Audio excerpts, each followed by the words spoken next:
Saya masih sayang sih, tapi Saya maunya suami saya yang berubah. mana ganti baru aja.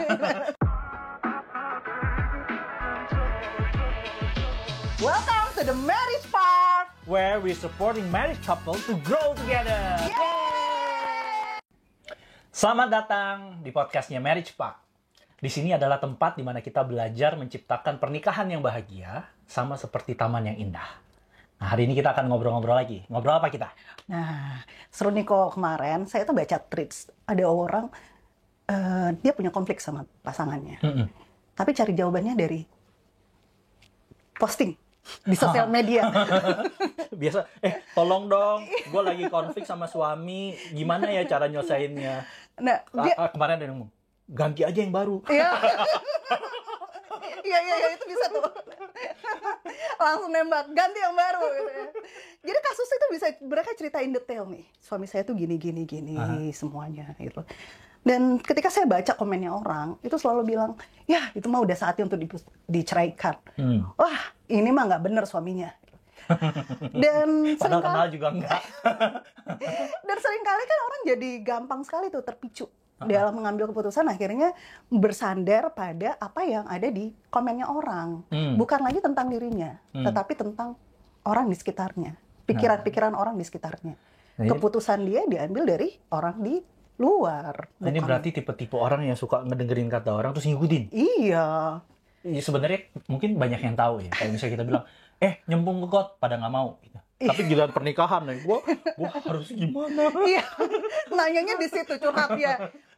Sering merasa nggak? Sering baca nggak di tweets? Atau saya sendiri yang baca nih? Tapi banyak kok. Banyak dalam arti gini. Kemarin aku ketemu satu klien gini.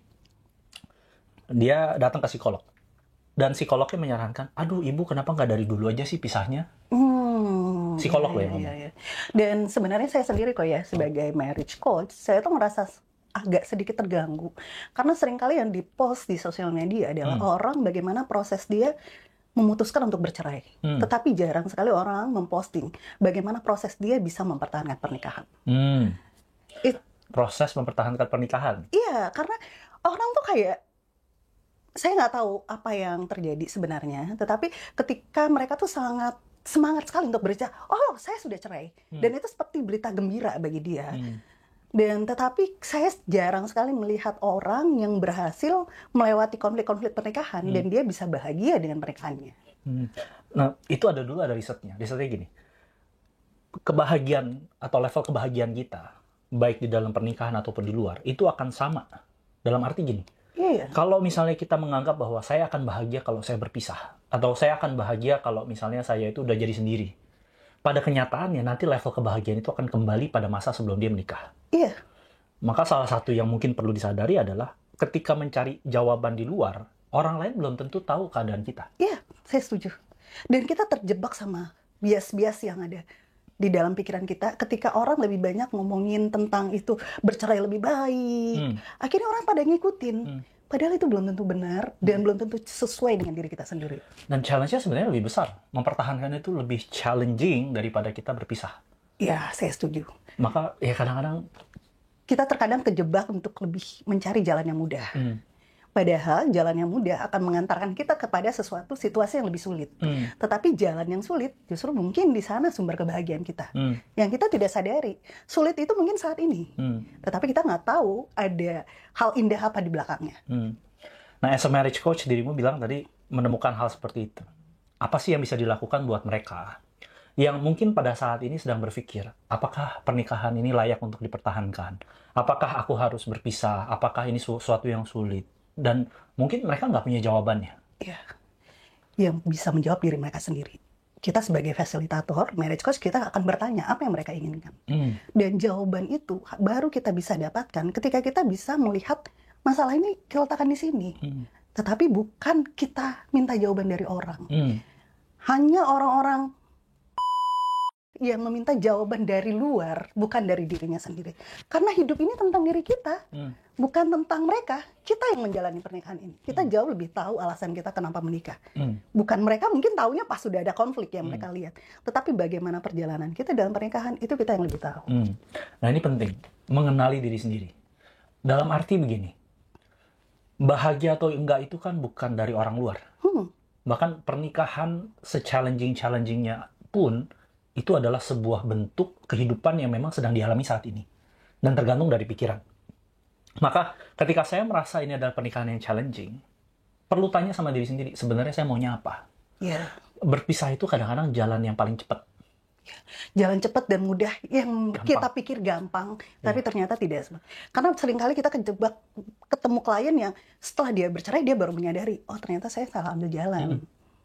Nah, kita tidak mau kan menjadi orang yang akhirnya kita pikir kebahagiaan kita ada di luar, ternyata kebahagiaan kita ada di dalam pernikahan itu sendiri. Nah, maka mengenali diri sendiri akan membantu kita juga untuk tahu bahwa yang di luar itu mereka boleh berpendapat, Yes. tapi keputusan tetap ada di tangan sendiri. Ya, saya setuju itu. Di sana kuncinya. Keputusan tetap milik kita. Kecuali pernikahan ini membahayakan. Dalam arti KDRT atau ada ancaman-ancaman lain. Ya. Itu mungkin perlu dipertimbangkan kembali. Ya, itu Gottman pernah ngomong. Jadi memang klien yang datang kepada dia itu 60% pasti pernah mengalami KDRT. Tetapi KDRT sendiri itu ada ukurannya. Kalau KDRT itu sudah imbalance, artinya salah satu lebih dominan, yang satu terancam. Ini kita sudah nggak bisa nolong. Ini memang sudah saatnya mereka butuh berpisah. Karena salah satu secara nyawanya tuh udah terancam. Nah, ini kita absolutely kita akan bilang bahwa bukan ini solusinya. Tetapi ketika keadaan itu masih balance, kita masih bisa bersuara, kita masih bisa mendiskusikan, kita masih bisa berkomunikasi. Ya, tidak ada salahnya kita mencari agreement di antara pasangan. Itu penting berarti. Setelah tahu diri sendiri, tahu keinginan, komunikasi. Untuk cari agreement. Nah, setelah tahu apa yang diinginkan. Nah, tahu apa yang diinginkan sendiri kan perjalanan yang lumayan. Wah. Perjalanan yang mungkin perlu dijalani dengan bantuan. Ya. Maka saranku adalah begini, teman-teman. Selama seminggu ke depan, coba benar-benar tanya sama diri sendiri. Kalau kalian ini sedang mengalami sebuah challenge di dalam pernikahan, tanya sama diri sendiri, apa sih yang saya mau? Ya. Apa sih itu harapan kuncinya. saya? Ekspektasi saya? Dan ditulis saja. Dan masalah itu tidak ada di luar ya. Masalah itu ada di dalam pikiran kita. Yang perlu dihati-hatinya begini nih. Jangan sampai di dalam itu tulisannya, mau saya adalah dia berubah, mau saya dia semakin cinta saya, mau saya dia kembali pada... Enggak, bukan. Nah, mau saya adalah saya yang responsibel. Iya. Maka maunya saya adalah saya. Saya mau apa? Bukan saya mau orang, tapi saya mau saya jadi apa. Nah, saya setuju. Karena kita yang punya responsibel bagaimana kita bisa mengubah keadaan ini. Saya yang punya pikiran, saya yang punya perbuatan, saya yang punya perkataan untuk bisa berkomunikasi dengan suami saya. Nah, maka kalau begitu, setelah dia tahu nih apa maunya, supaya dia nggak dengerin orang-orang di luar, tadi dirimu bilang komunikasi. Komunikasi ini berarti dengan pasangannya. Apa yang perlu dikomunikasikan? Supaya dia nggak perlu lihat lagi tuh dari luar. Dia butuh komunikasikan apa yang dia inginkan. Kita butuh komunikasikan value apa yang akan kita perjuangkan. Misi apa yang kita inginkan ke depan. Agreement apa yang kita punya dalam mengatasi konflik ini. Perbedaan ini, bagaimana kesepakatan yang ingin kita capai. Nah, berarti pentingnya adalah, kalau saya sudah tahu apa yang saya mau, saya perlu tahu pasangan saya maunya apa. Ya. Baru dari situ bisa ketemu tuh value-nya, pentingnya buat saya pernikahan itu apa. Apa harapan-harapan yang ada di dalam pernikahan ini. Iya. Ibaratnya pasangan butuh punya visi ke depan mereka mau jadi apa ya, kok ya. Ya. Dan visi ini juga sesuatu yang perlu ditentukan bersama. Iya. Dan satu lagi, visi ini adalah tentang kita, bukan tentang kata-kata mereka. Karena mereka nggak tahu. Mereka nggak tahu. Yang punya hidup kita. Nggak pernah ada orang yang bisa tahu kehidupan kita tuh kayak apa di dalamnya. Hanya kita yang tahu kan. Iya. Dan apa sebenarnya perasaan kita sesungguhnya dengan pasangan, hanya kita yang tahu. Kita masih sayang kah atau kita memang udah enggak, itu benar-benar hanya kita yang tahu. Apa yang terjadi, konflik-konflik itu hanya bisa jadi tuh hanya cerita di luarnya, tetapi cerita di dalam itu hanya kita sendiri yang tahu. Nah, tapi kadang-kadang ada orang yang begini, saya masih sayang sih, tapi saya maunya suami saya yang berubah. saya maunya dia begini, daripada gimana, ganti baru aja. Nggak bener. Nah, ternyata saya dan pasangan itu adalah suatu interaksi ya. Bagaimana dia bisa bersikap seperti ini, itu adalah bagaimana saya memperlakukan dia seperti itu. Jadi jangan serta-merta kita hanya menyalahkan pasangan kita, tetapi kita butuh menyadari bahwa bisa jadi selama ini karena perlakuan saya seperti itu, makanya reaksi dia seperti ini. Timbal balik. Ya, dia terbiasa dengan reaksi seperti itu karena respon dari kita. Karena dia nggak mungkin terjadi begitu saja.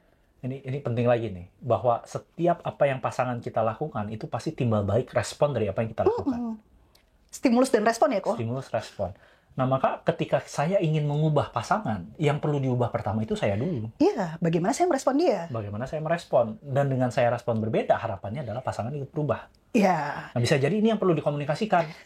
Dalam artian, setelah saya tahu saya maunya apa, pasangan saya maunya apa, yang dikomunikasikan adalah harapan dia terhadap saya gimana, harapan saya terhadap dia gimana. Dan jangan khawatir ya, kita ada di The Marriage Mart. Jika ingin berkonsultasi, ingin difasilitasi, jangan lupa hubungin kita. Dan ini adalah sesuatu yang sangat umum terjadi. Karena banyak orang yang ingin melakukan sesuatu tanpa mereka tahu apa yang perlu dilakukan. Iya, dan di kita itu tidak mengatakan kamu harus begini, kamu seharusnya begini. Bukan, tetapi bagaimana kamu bisa menemukan apa yang sesungguhnya kamu inginkan, sehingga kamu tahu keputusan apa yang butuh kamu ambil. Nah, maka setelah saya tahu apa yang saya inginkan, saya bisa berkomunikasi, putuskan. Iya. Ambil keputusan. Jadi bukan serta-merta kata orang, tetapi adalah jawaban dari diri saya sendiri. Nah, maka jangan terlalu percaya terhadap internet. Iya. Apalagi orang-orang yang merasa bahwa, oh ini, bahkan apa yang kita katakan ya, jangan terlalu percaya dengan apa yang kita katakan. Karena bisa jadi apa yang saya pikir, apa yang Rani pikir ini berbeda. Iya. Maka yang hanya tahu pernikahan kalian itu ya kalian. Apakah pernikahan ini baik-baik saja atau tidak, itu yang paling tahu adalah kan teman-teman semua. Nah, ketika memang nggak baik-baik aja, cari tahu sebenarnya saya maunya apa, pasangan saya maunya apa, komunikasikan, dan cari solusinya adalah berdasarkan tadi kesepakatan, apa sih yang penting buat saya, apa harapannya, dan baru dari situ putuskan mau kemana.